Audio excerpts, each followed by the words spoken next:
Obrigado, Jesus, por mais um dia. Obrigado por mais uma aula.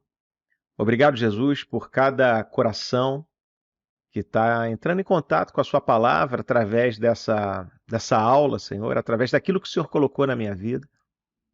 Eu entrego essa aula a Ti, eu entrego o fruto do meu coração, eu entrego o fruto das minhas palavras a Ti, Senhor, para que o Senhor faça da maneira que o Senhor quiser. Eu me esvazio de qualquer espírito de expectativa, para que a sua vontade seja feita, porque aquilo que vem de ti, Senhor, é melhor, maior e perfeito. Então, Jesus, que eu não atrapalhe aquilo que o Senhor quer falar hoje aqui nesse lugar. Meus irmãos, sejam muito bem-vindos. Essa é a aula 17.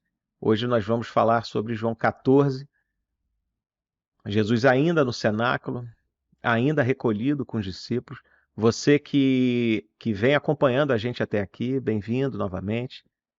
Não se esqueça de se inscrever no canal, compartilhar o vídeo. Você que está chegando agora, é uma honra ter você aqui. Se você puder se inscrever no canal, compartilhar, se você puder e sentir no coração e fizer sentido assistir a partir da aula 1, isso é um estudo sobre identidade espiritual a partir do Evangelho de João. O nosso objetivo aqui não é nos aprofundarmos em teologias. Existem canais incríveis no YouTube que falam sobre isso. Você, assim, não abandone a Bíblia, porque vídeo não substitui a Bíblia, as Escrituras. Vídeos não substituem as Escrituras, vídeos não substituem o relacionamento com Deus. Isso aqui é um complemento, um bom complemento, mas ainda assim um complemento. Então, vamos ver hoje qual é o tesouro, qual é a pérola que o Senhor tem separado para a gente. Amém? Então vamos lá, eu coloquei aqui, desde a aula passada que a gente está fazendo isso, a cronologia dos eventos dessa semana da crucificação, a semana da paixão. Nós ainda estamos na quinta-feira, né? Hoje nós vamos ainda ver Jesus consolando os discípulos que estão bem abatidos. Semana passada nós vimos a ceia do Senhor. Semana passada nós vimos Jesus lavando os pés dos discípulos, edificando e alinhando eles, porque ainda andando com Jesus, mesmo andando com Jesus, os discípulos ainda eram contaminados pelas métricas do mundo, quem era maior, quem não era maior, e Jesus lavando os pés dos discípulos desse vestígio de poeira do caminho. Porque quando o Senhor nos lava, nós somos definitivamente limpos. Nós vimos isso na semana passada, na aula passada. Mas ainda assim, de acordo com a nossa caminhada, nós ainda somos suscetíveis a contaminações, porque nós estamos ainda nesse mundo, nós estamos ainda em carne e a carne milita contra o espírito.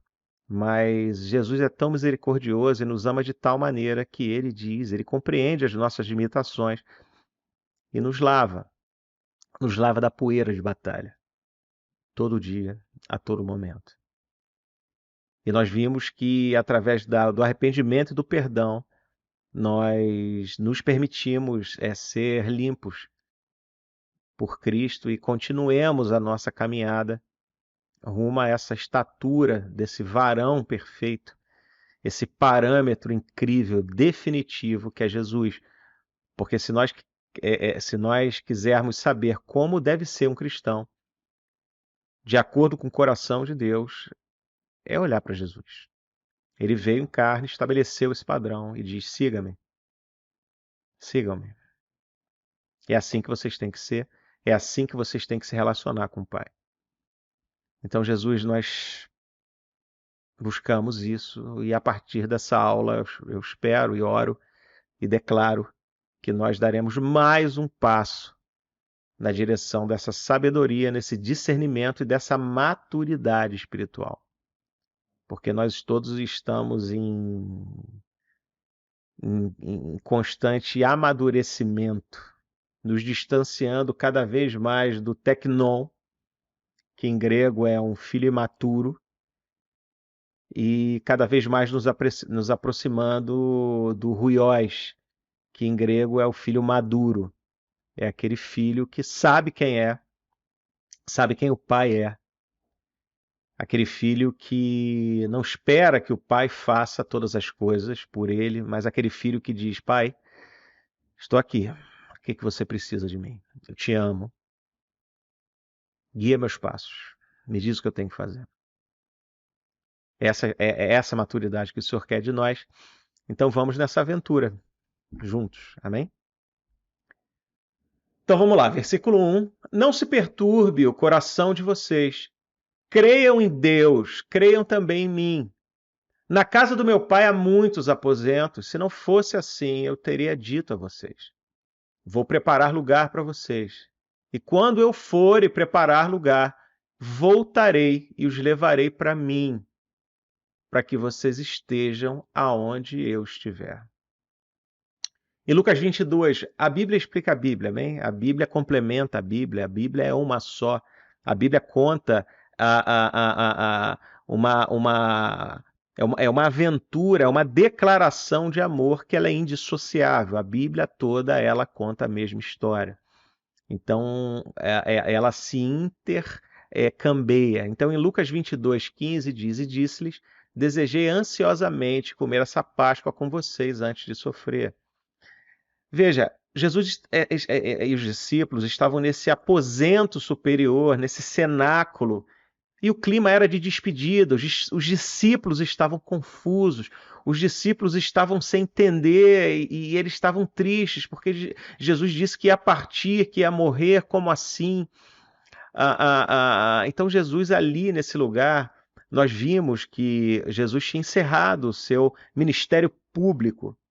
Jesus tinha interrompido o seu ministério de anunciação da sua palavra aos gentios, aos outros judeus, e nesse momento ele se recolheu com os amados discípulos dele, aqueles que ele amava profundamente, porque Jesus ama os seus, amém? Ele se proclama a todos, ele se disponibiliza a todos, ele se expõe a todos.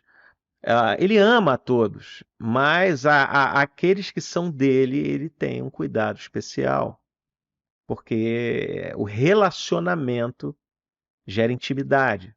Então Jesus ama a todos, mas aqueles que se relacionam com ele, obviamente, têm mais intimidade com o Pai, conhecem mais o coração do Pai.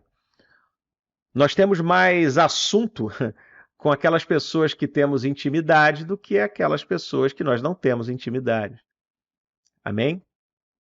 Então Jesus estava passando os últimos alinhamentos, os últimos ensinamentos, e ele reafirmava a sua identidade como Pai. Deus, ao longo da história da humanidade, ele se revelou como Pai, um Pai protetor, um Pai amoroso, desde a criação e mesmo após a queda, onde o homem decidiu se distanciar de Deus, ainda assim Deus se manifestou com cuidado, proteção e amor desde o Velho Testamento, culminando agora em Jesus. E o plano perfeito de Deus é se anunciar e a fazer o resgate completo da humanidade. Então Jesus reafirmava a sua identidade como um pai amoroso. Ele cuidava dos discípulos. Ele se revelava como aquele que se preocupava com os filhos dele. E ele ali, nesse lugar, nesse aposento superior, onde talvez as pessoas passavam, com certeza passavam ali por baixo, não faziam a mínima ideia que o Deus vivo estava passando os últimos ensinamentos, abastecendo os discípulos com elementos eternos de amor, de cuidado, estabelecendo mais um patamar no parâmetro do amor, porque ali nesse lugar, Jesus, íntimo, estava se revelando íntimo daqueles homens, para que eles fossem um depósito. E aquilo que eles carregam, que foi o que Jesus estava colocando neles ali, reverbera até hoje em nós. Porque Jesus assim escolheu depositar em pessoas e pessoas depositando em pessoas, e chegou a nós para que nós sejamos um depósito das coisas inabaláveis do próprio Deus, das coisas inabaláveis de Jesus Cristo para que nós distribuamos a pessoas que vão distribuir também. Nós recebemos tudo, retemos tudo e damos tudo. Essa é a matemática do alto. Então Jesus reafirmava seu compromisso com a sua palavra e com seu amor. Como ele dizendo, confiem, creiam, obedeçam, confiem em mim, creiam em mim, obedeçam em mim. Jesus ali descortinava como seria o céu. Ele descreve o céu como lugar preparado para nos acolher. Jesus descortinava mistérios de uma maneira simples, para que nós entendamos. Porque o descritivo do céu ele é simplificado naquilo que nós precisamos saber.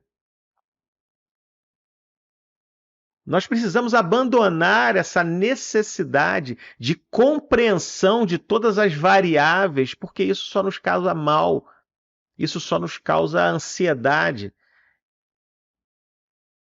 e isso só nos causa necessidade de controle.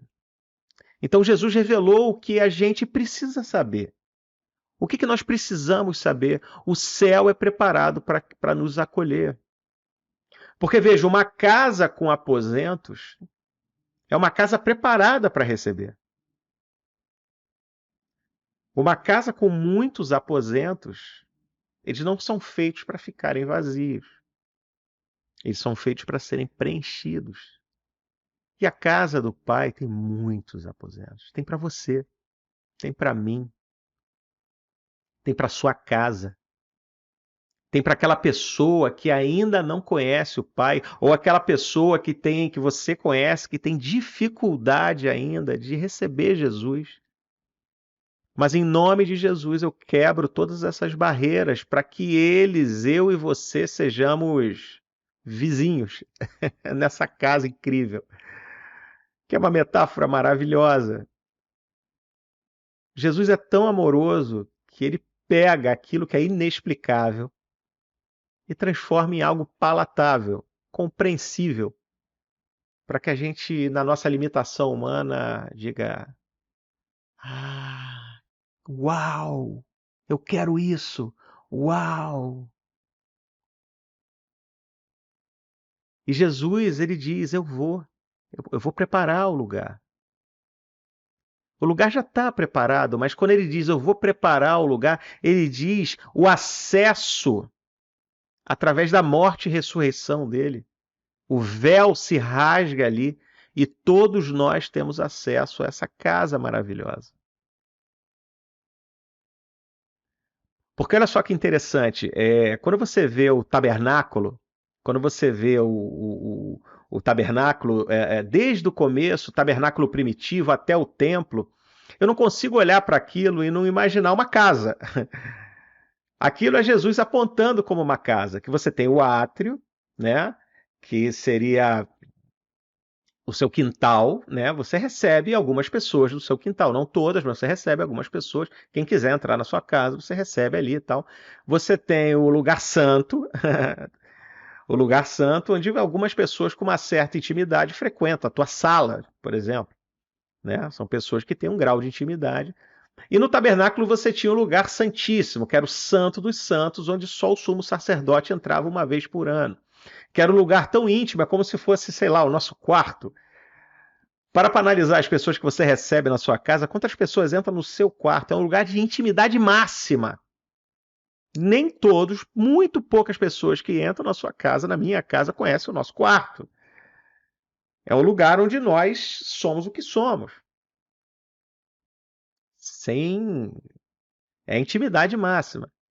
E nesse lugar, nesse tabernáculo, era separado por um véu que separava o santo dos santos dos santos. E na ressurreição de Jesus, o véu se rasgou, é o que diz a Bíblia, e nós temos acesso ao Santo dos Santos. É como se nós tivéssemos acesso ao quarto. Como se nós tivéssemos acesso à intimidade plena. Não existe mais separação. O céu se rasgou. Então, quando nós cantamos, né, rasga o céu, vem Jesus, isso não existe mais, porque o véu já se rasgou, o céu já se abriu. Nós já temos a plenitude do Senhor disponíveis. Porque veja só, em Efésios 2:6, eu coloquei aí, eu não vou conseguir ler, porque eu não sei falar grego, mas a tradução literal de Efésios 2:6 no grego significa assim, ó, e nos levantou, Deus nos levantou juntos, ele nos ressuscitou juntos. E juntos com Jesus, juntos, ele nos ressuscitou juntos com Jesus e nos fez sentar juntos com Jesus nas regiões celestiais com ele. Então Jesus foi ressuscitado, nós fomos com ele, Jesus foi posto acima de todo nome nas regiões celestiais e nós estamos lá, junto com ele. Hoje, agora, nós estamos olhando para Jesus nas regiões celestiais e nós temos a oportunidade de falar santo, santo, kadosh, kadosh, santo, santo, santo. Nós hoje nos juntamos aos anjos, nós hoje nos juntamos aos anciãos, aos seres viventes e gritamos santos. Isso não é um elogio, isso é uma constatação, é uma observação, porque quando nós olhamos para o Senhor e aquilo que Ele é, porque aquilo que Ele faz e aquilo que Ele é se confunde. Ele é, por isso faz, Ele faz porque Ele é. Então nós falamos santo, santo, santo é o Senhor. Senhor dos exércitos, poderoso, porque nós estamos juntos com Ele nas regiões celestiais. Ele nos buscou, Ele escolheu nos amar, Ele escolheu isso. Ele escolheu levar sobre si o fardo. Ele escolheu vir atrás de nós, mesmo nós sendo inimigos. Ele escolheu como essa imagem. Ele escolheu, nós somos ovelhas que estávamos sujos no mundo, perdidos no mundo. Ele veio atrás de nós, correu atrás de nós, nos resgatou, abriu um caminho para que nós sejamos salvos de nós mesmos. Ele nos salvou de nós mesmos. Amém? Versículo 4 ao 11. Vocês conhecem o caminho para onde vou? Disse-lhe Tomé: Senhor, não sabemos para onde vais. Como então podemos saber o caminho? Respondeu Jesus: Eu sou o caminho, a verdade e a vida. Ninguém vem ao Pai a não ser por mim. Se vocês realmente me conhecessem, conheceriam também o meu Pai. Já agora vocês o conhecem e o têm visto.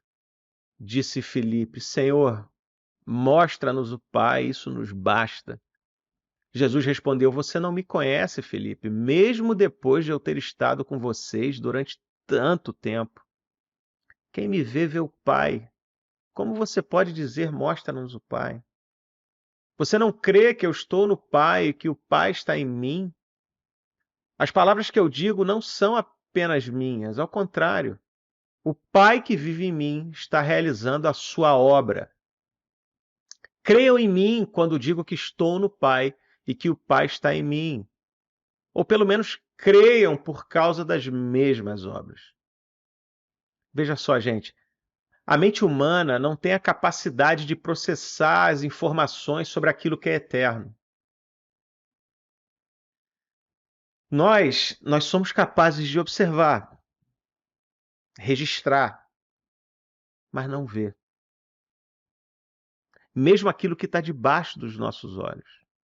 Nós temos a capacidade de registrar os sons, mas não ouvir com o coração. Jesus caminhava com ele durante 3 anos. E ainda assim eles tinham dificuldade de ver com os sentidos espirituais. O que isso comunica para nós nos dias de hoje?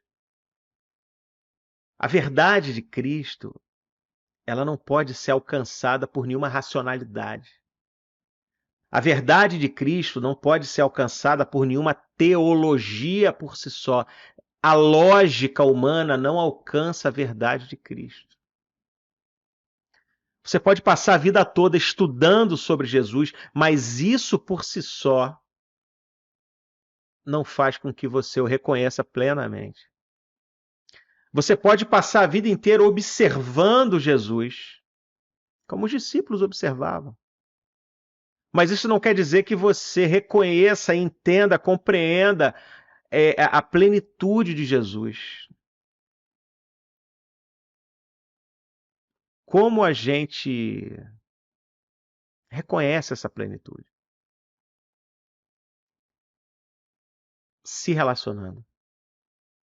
A única maneira de nós compreendermos Jesus, experimentando Jesus, é nos relacionando com Ele. Porque existe a possibilidade de você ler a Bíblia, você conhecer a letra,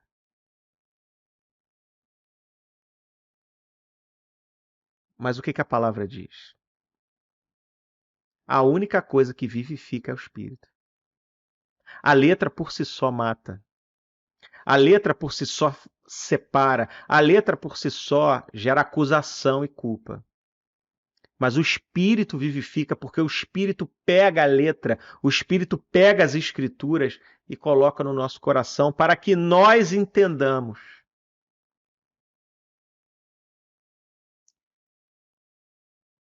Claro que você deve estudar, claro que você deve buscar, mas antes você precisa se relacionar com o Senhor da forma mais humilde que você puder. Porque quem somos nós perante ao terrível e temível Deus, cuja realidade habita nele? Quem conheceu a mente do Senhor? Quem é que pode dar conselhos a ele?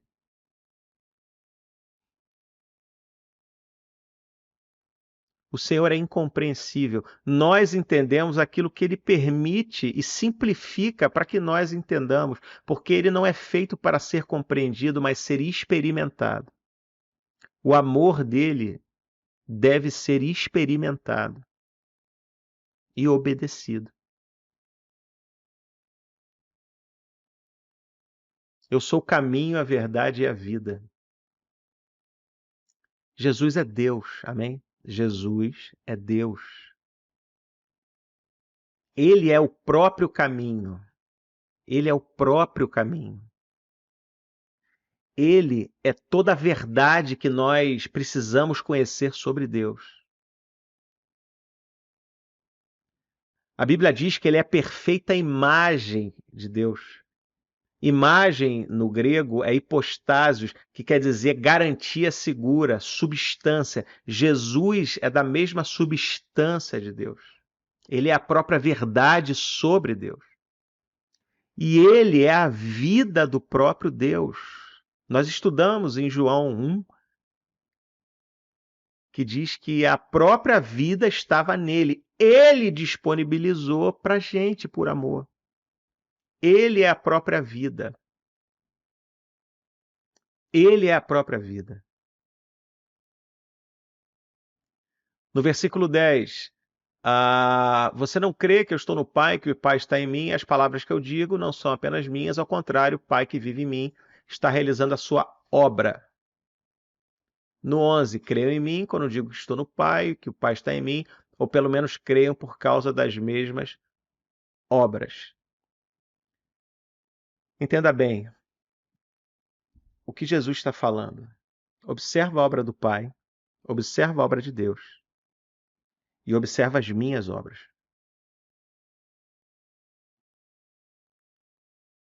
É a mesma substância, é a mesma essência. As obras do Pai são as minhas obras são as obras do Pai.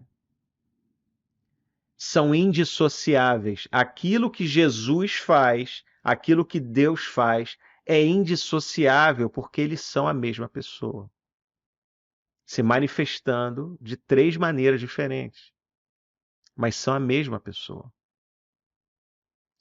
Então, essas obras de Deus, as obras de Jesus, elas manifestam a sua intencionalidade. Porque obra, no grego, ergon, significa uma obra devida, uma obra intencional, uma consequência inevitável de algo a ser feito pela intenção daquele que deseja fazer. O coração do Senhor é um coração que ama, um coração que produz amor. Então, as obras dele, as obras de Jesus, comunicam o coração de Deus, e o coração de Deus comunica o seu amor e a intenção de nos resgatar.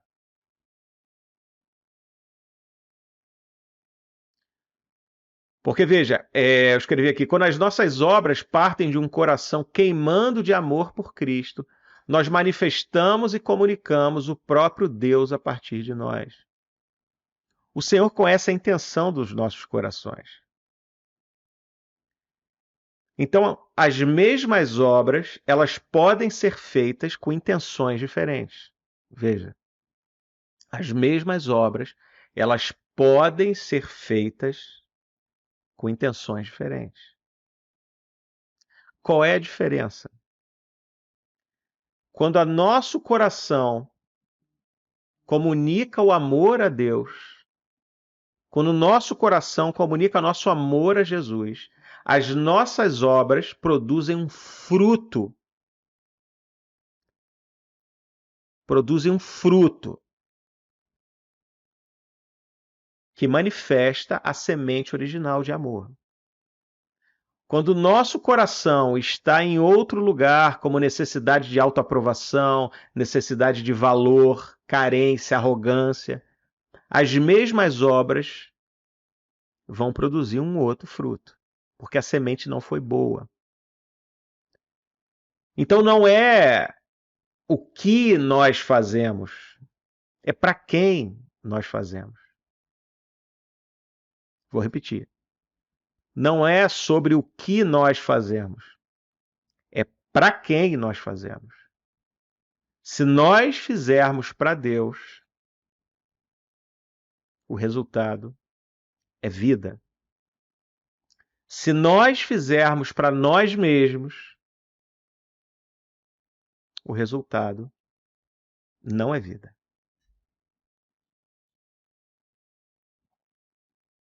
Talvez o resultado seja contenda, talvez o resultado seja divisão, talvez o resultado seja idolatria. Ou seja, se nós fizermos para nós mesmos, o resultado é morte. Mas o Senhor sonda os nossos corações, então que hoje, a partir de hoje, nós submetamos os nossos pensamentos cativos a Deus e renovemos a nossa mente na palavra. A nossa mente, ela precisa ser renovada, porque veja só, esse é um estudo sobre identidade. E assim, todos nós aqui temos traumas, abandonos, nós sofremos na caminhada. Jesus nos resgatou. Jesus nos fez assentar nas regiões celestiais. Mas, ainda assim, mesmo salvos, nós podemos estar escravos de pensamentos de órfão, por exemplo. Nós podemos estar escravos de pensamentos de vitimização, por exemplo. O Senhor tem um sozo disponível. Sozo é a plenitude dele, a cura, a salvação, a libertação. Nós não podemos ficar satisfeitos apenas com a salvação. Eu quero a plenitude. Eu quero me livrar das coisas que me atormentam e fazem com que eu tome decisões, às vezes eventuais, baseadas em mim, nos meus sentimentos.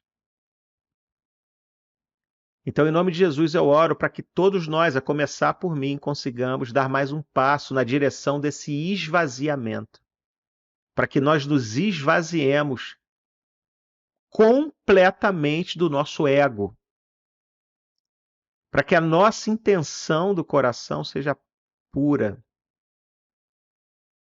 pura.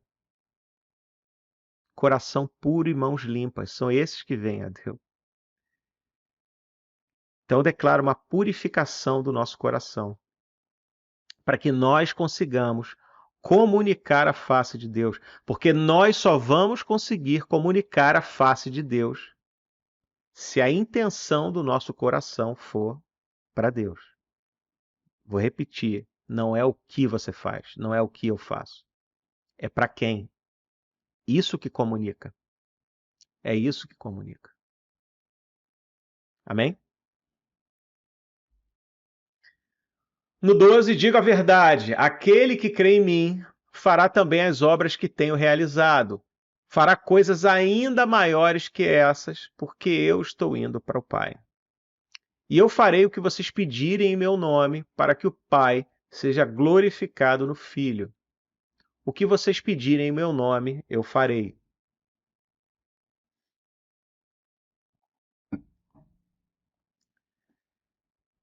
Essa parte é interessante. E eu queria propor algumas reflexões aqui para nós. Que obras são essas? Nós faremos coisas ainda maiores que essas. Quais são as obras que nós realizaremos?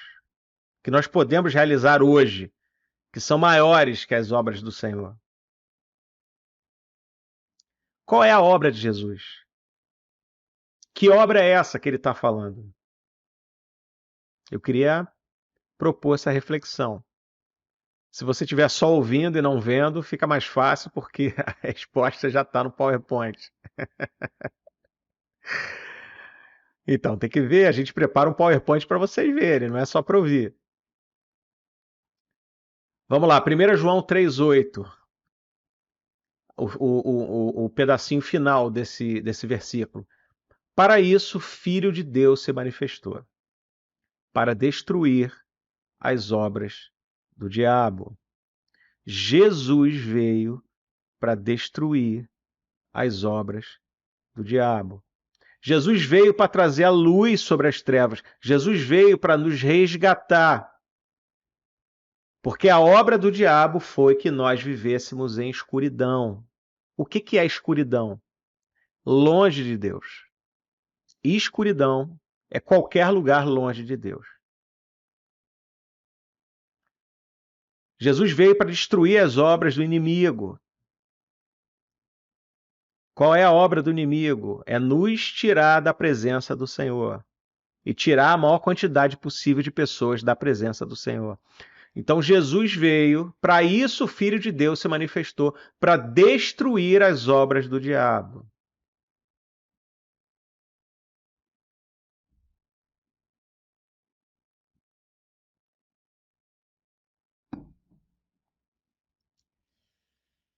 Qual é a diferença entre obra e as ferramentas para a obra? Porque, veja, uma das interpretações desse versículo é que, assim, é sobre o poder, né? Porque nós faremos coisas sobrenaturalmente poderosas, que seriam maiores. Mas não é sobre isso que esse versículo está se tratando. A nossa obra, Jesus fazia o que viu o Pai fazendo, amém? E nós fazemos o que vemos Jesus fazendo. Jesus veio para destruir as obras do diabo. Então, o nosso ministério é cada um no seu chamado, com seu dom, é destruir as obras do inimigo. E as ferramentas para isso é o poder e a autoridade do Senhor. Amor, é a manifestação mais poderosa do Senhor. Poder, autoridade. Essas são as ferramentas. E é claro, para maiores obras, maiores devem ser as ferramentas. Porque veja, Jesus ele estava resumido à região da Galiléia, ali da Palestina.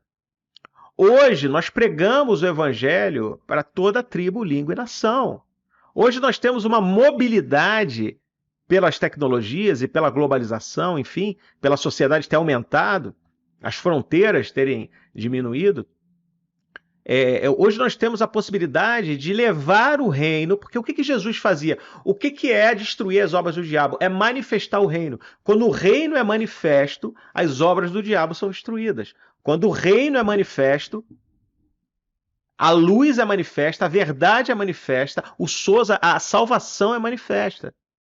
Então, como Jesus manifestava o reino, curando os enfermos, ressuscitando os mortos, limpando os leprosos, expulsando demônios. Então, o poder de Deus, ele era uma ferramenta para a obra de Deus.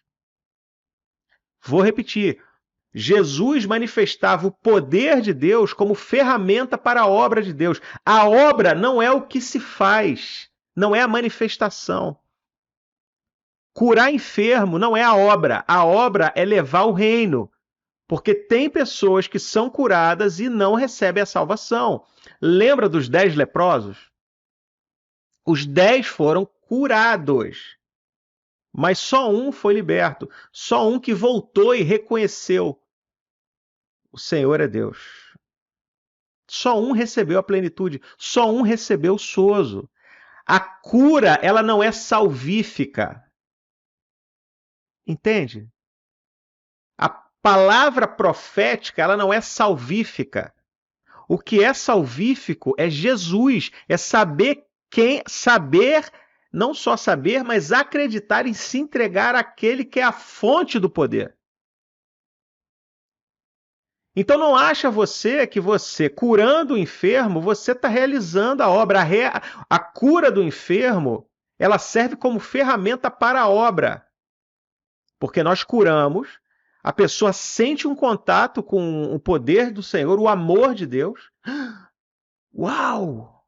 E aí nós levamos a palavra, nós levamos o evangelho. Era o que Jesus fazia.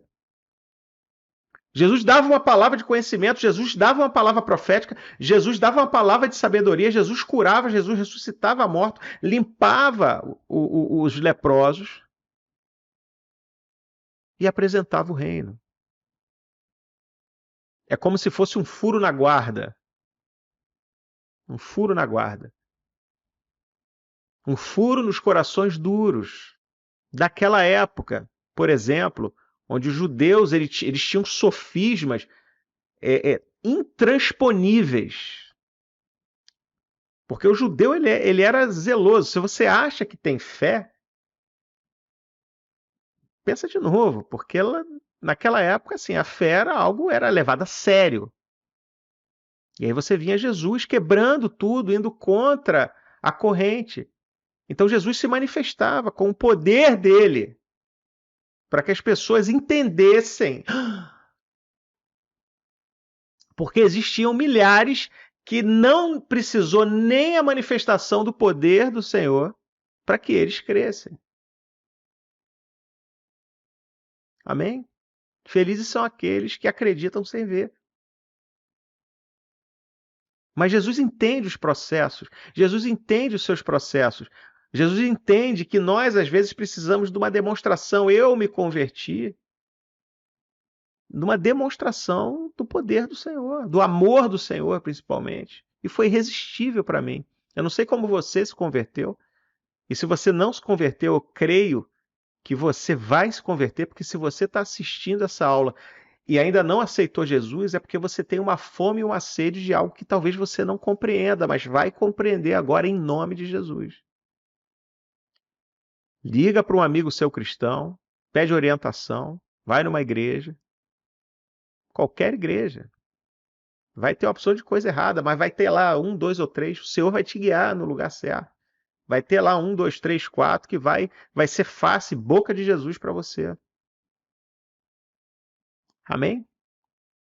Nós não confiamos em homens, nós confiamos em Deus.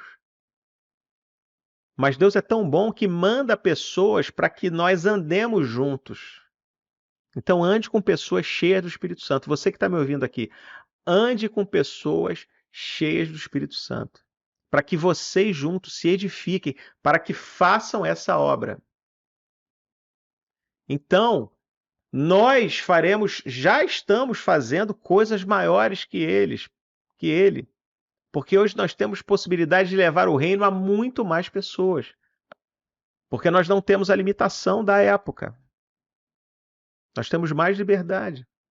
E nós temos o poder do Espírito Santo disponível, é o mesmo. A palavra diz que nós recebemos o Espírito de forma ilimitada. Nós não recebemos mais Espírito Santo do que Jesus. Só que hoje a mobilidade é maior, a seara é maior, então as ferramentas têm que ser mais potentes. Amém? Faz sentido isso para você? Eu gostaria que você meditasse sobre isso, refletisse sobre isso e orasse sobre isso. Para que a nossa vida cristã não seja uma busca pelo poder. Isso comunica outra coisa. Existem pessoas que se perdem porque buscam o poder, mas não é sobre o poder. A obra não é essa. A obra são pessoas, é o amor a Cristo e amor a pessoas. Que o Senhor, nós vimos isso, estabeleceu um outro patamar. Amem como eu amo. Um amor devocional, sacrificial, um amor escandaloso. Amém?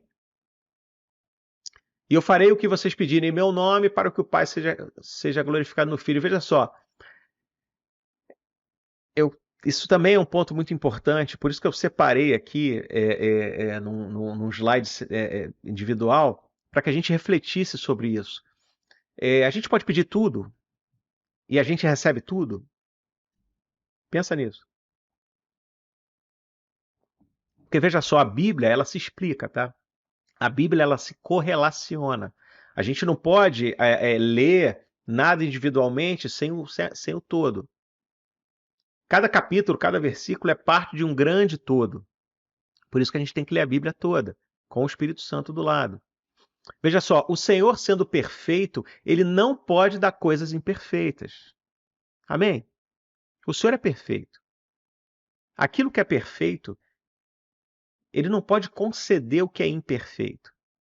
Então não é qualquer coisa que a gente pede que a gente recebe. Veja só, em 1 João, o próprio João responde, 1 João 5,14. Esta é a confiança que temos ao nos aproximarmos de Deus. Se pedirmos alguma coisa, veja, de acordo com a vontade de Deus, ele nos ouvirá. Repito, se pedirmos alguma coisa de acordo com a vontade de Deus, ele nos ouvirá.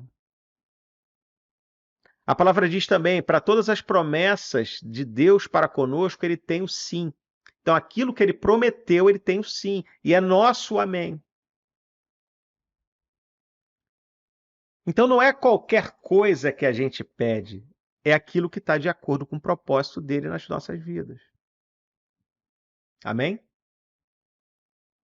O nome de Jesus é santo e é acima de todo nome.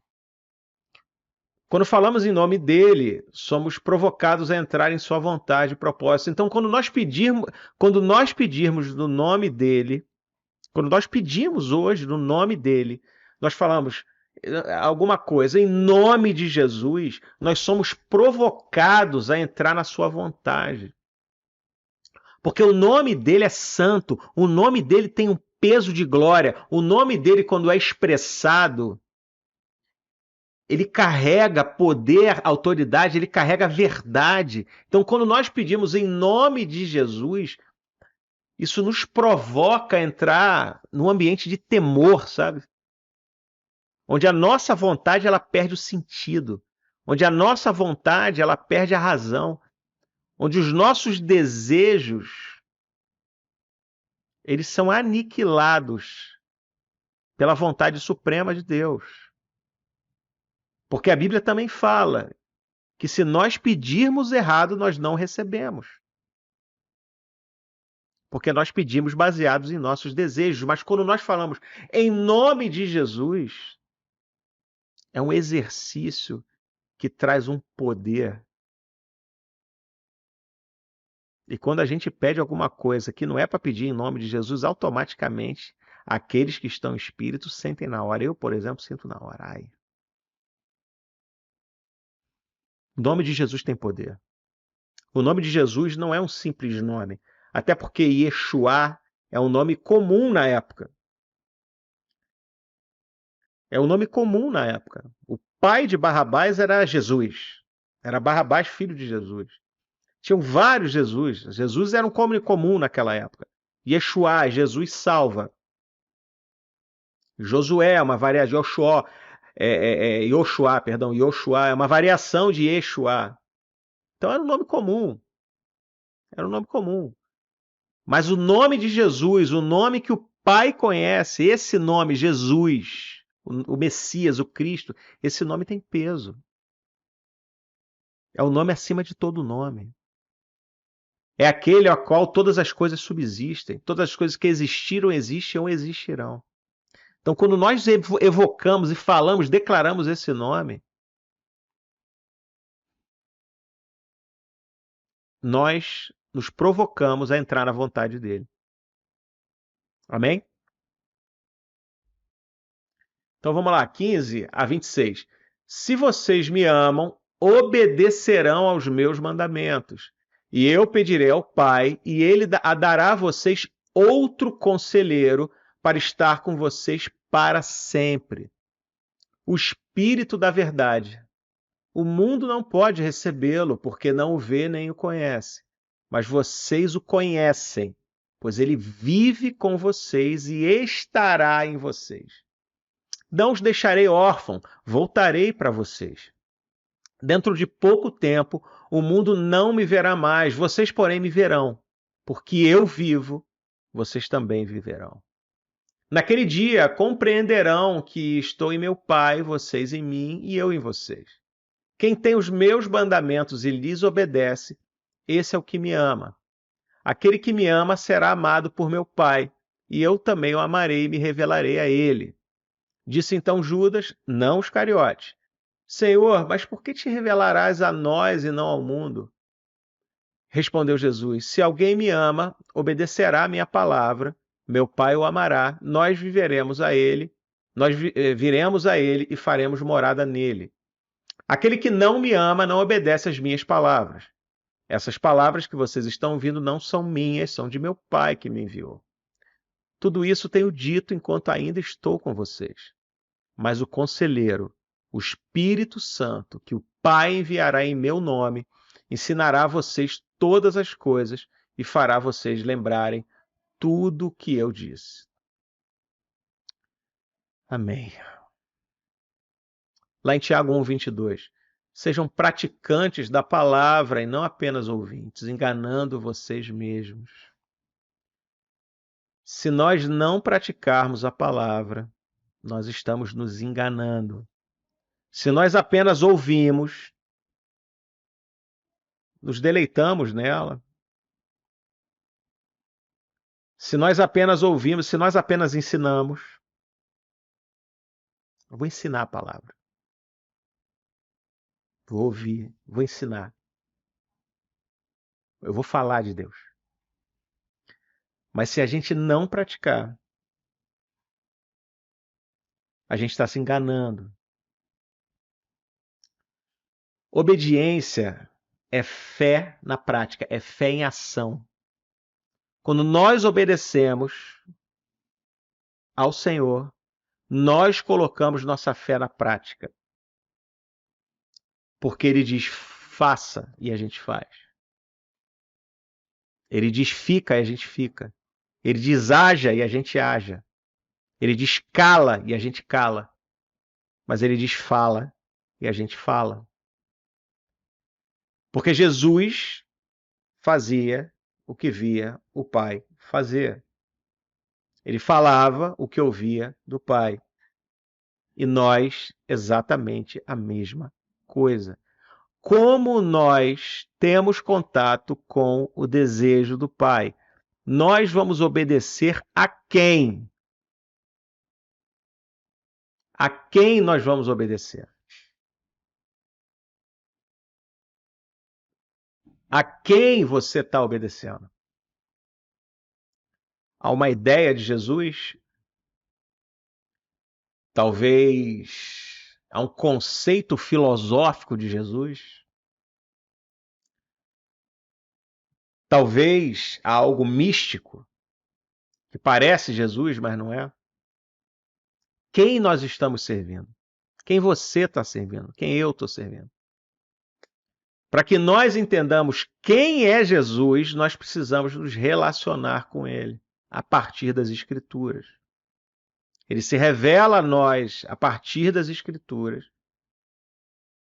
E ele faz com que nós entendamos as Escrituras. É um fluxo de vida.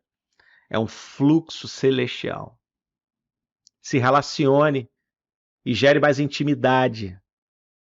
Tenha intimidade e desenvolva aliança.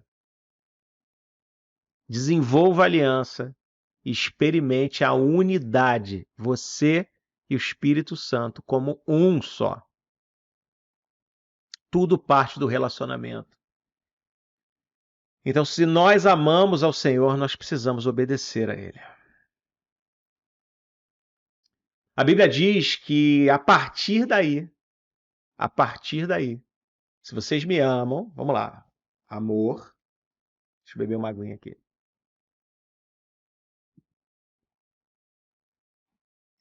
Amor, obediência, e a partir daí, eu pedirei ao Pai, a partir daí, nós recebemos o outro conselheiro. Outro conselheiro em grego, alon parakleton. Outro, existem duas palavras para outro em grego. Uma é hétero, que significa um outro totalmente diferente. Hétero. Essa palavra a gente é do nosso cotidiano. Então é outro, é hétero, é outro, diferente. Só que a palavra que é usada aqui em grego é alon. Alon significa outro, mas da mesma substância. É outro, mas da mesma essência. E parakleton é a mesma raiz de auxiliador, é a mesma raiz de advogado, intercessor, é aquele que intercede, aquele que cuida dos interesses. Então Jesus, a partir do nosso amor e obediência, ele diz que o Pai, Deus, vai enviar outro com a mesma essência dele. Repara que eu falei que Jesus é a imagem de Deus. Hipostásios, em grego, significa é a mesma essência, é a mesma substância. Então Jesus tem a mesma substância de Deus. E o outro conselheiro, que é o Espírito Santo, ele tem a mesma substância de Jesus. Então o Espírito Santo tem a mesma substância de Jesus. Jesus tem a mesma substância do Pai. Os três são a mesma pessoa. Senhoras e senhores, com vocês, a Trindade. A maravilhosa Trindade. Aquela que as pessoas ficam se tentando metáforas e os três têm a mesma substância. E o Senhor diz que esse outro conselheiro, esse intercessor, esse consolador, esse conselheiro, esse defensor, com a mesma substância de Jesus, vai estar conosco, comigo e com você, aqueles que são filhos de Deus, que receberam Jesus no coração, que amaram Jesus, que obedecem Jesus, que amam Jesus. Ele será o nosso conselheiro, intercessor, advogado para sempre. Nada pode retirar a intercessão de Jesus sobre as nossas vidas. Eternamente nós estamos debaixo da mão dele. A palavra diz que nada pode retirar esse amor de nós. Não existe nenhuma força de nenhum mundo, de nenhuma dimensão, humana ou não, que pode retirar esse amor de nós. A intercessão dele é nossa garantia, é nossa herança, é promessa. Nós podemos sair, mas ele não se retira de nós.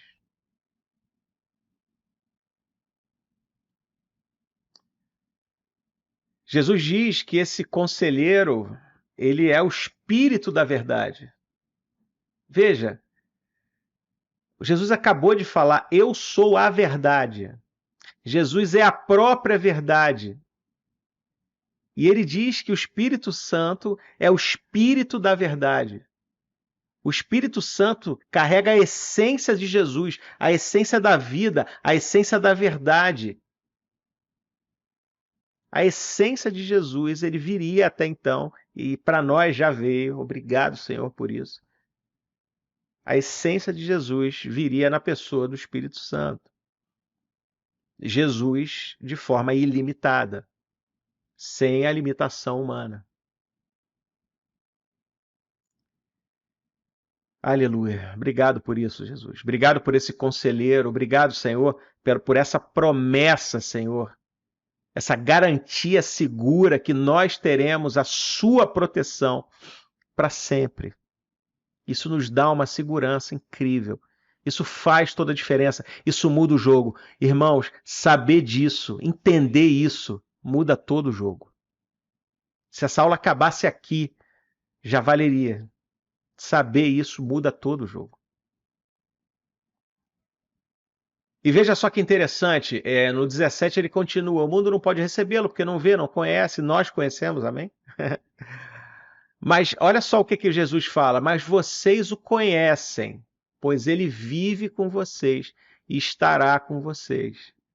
Jesus está alertando os discípulos, veja, a gente ainda está na Trindade aqui, mas vocês o conhecem, Jesus falou no presente. Veja, o Espírito Santo ainda não foi derramado, tá? Ele seria derramado em Pentecostes, depois da ressurreição. Nesse momento, o Espírito Santo, propriamente dito, outro consolador, não foi ainda derramado, mas Jesus falou: vocês conhecem ele agora, porque ele vive com vocês agora. Ele está falando no presente. Ou seja, ele está falando dele mesmo. Ele é o próprio Espírito Santo. Ele viria na forma do Espírito Santo. Ele é uma das pessoas da Trindade.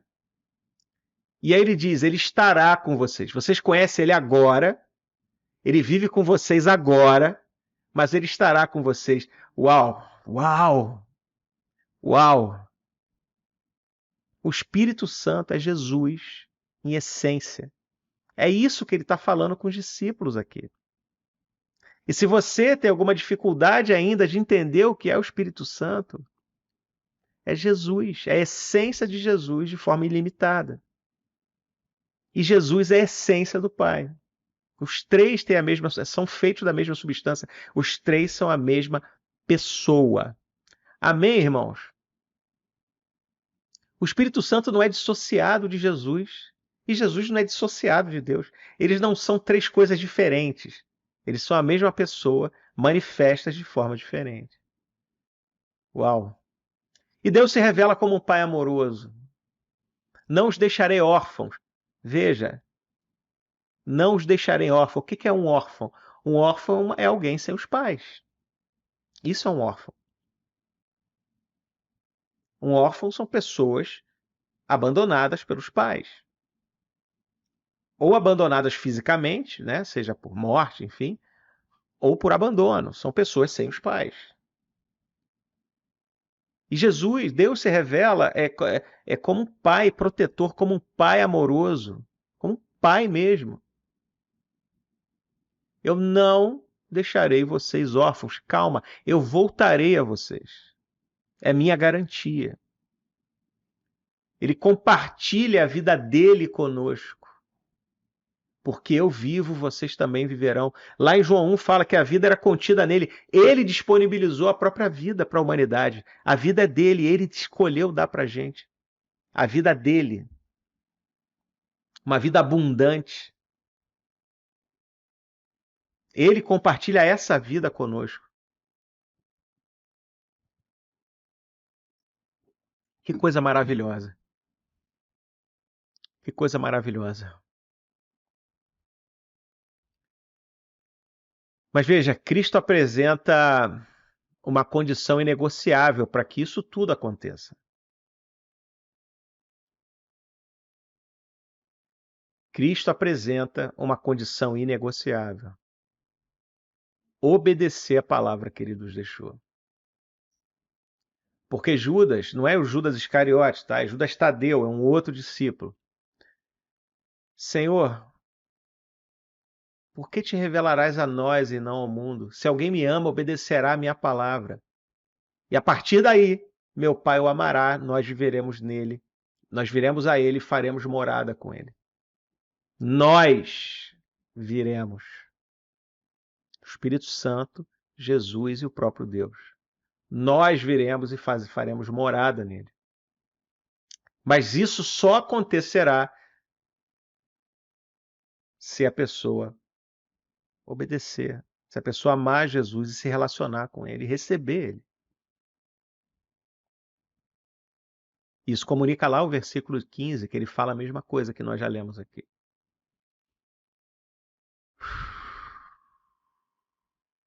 Amém.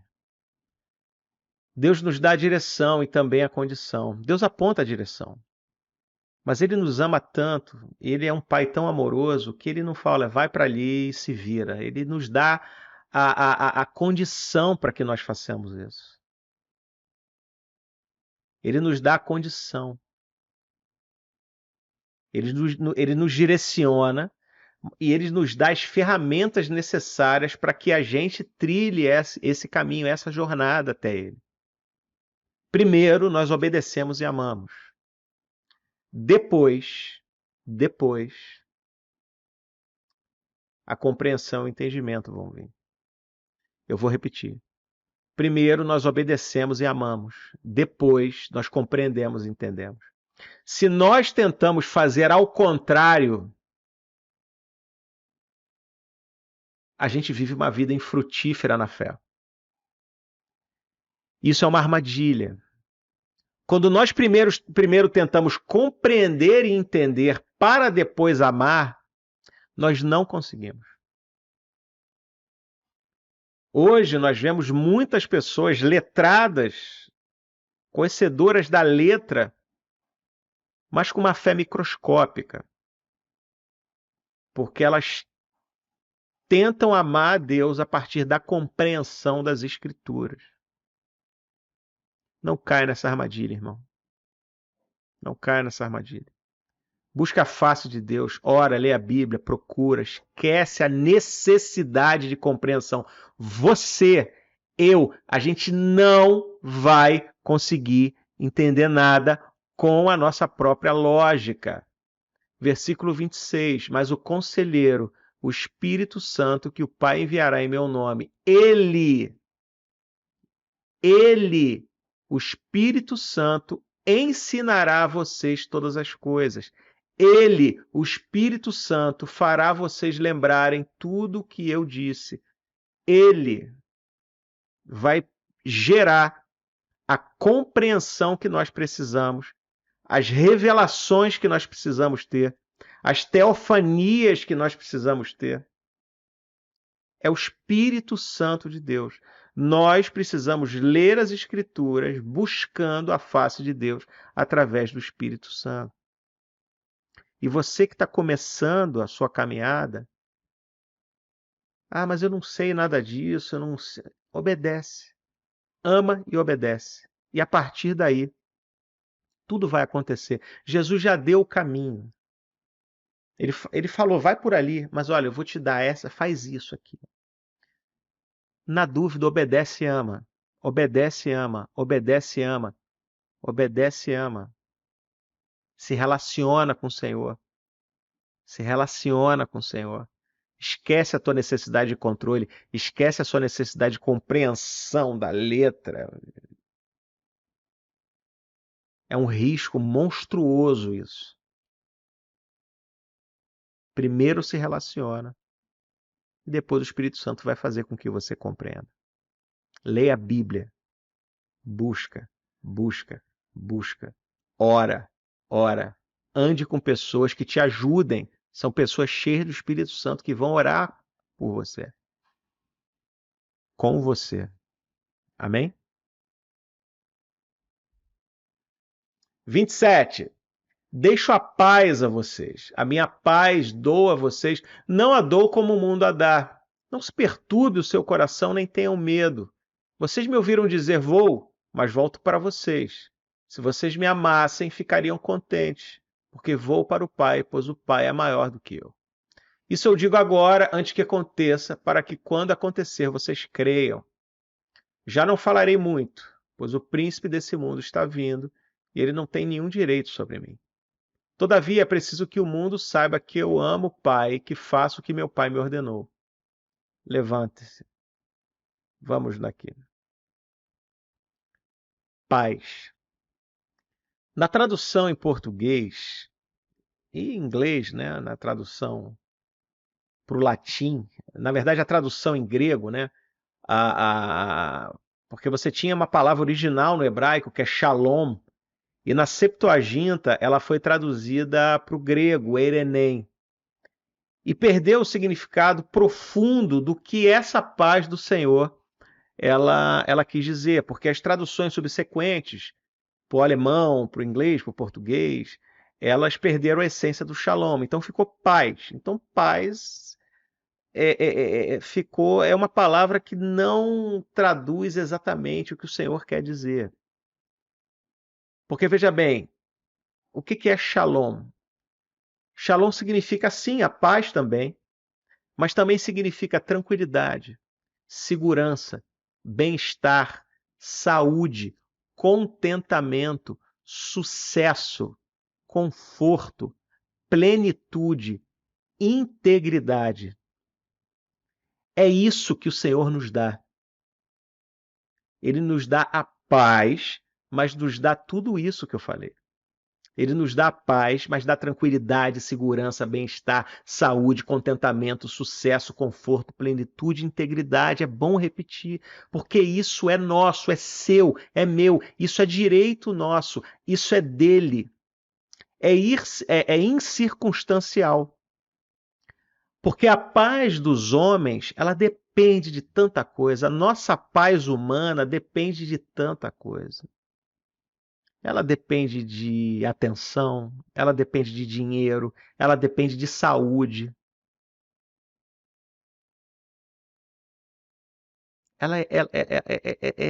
São muitos os fatores, tanto que quando falta um deles, nós perdemos a paz. Mas a paz, o shalom, isso que só o Senhor tem, isso ele nos dá, que é a plenitude dele.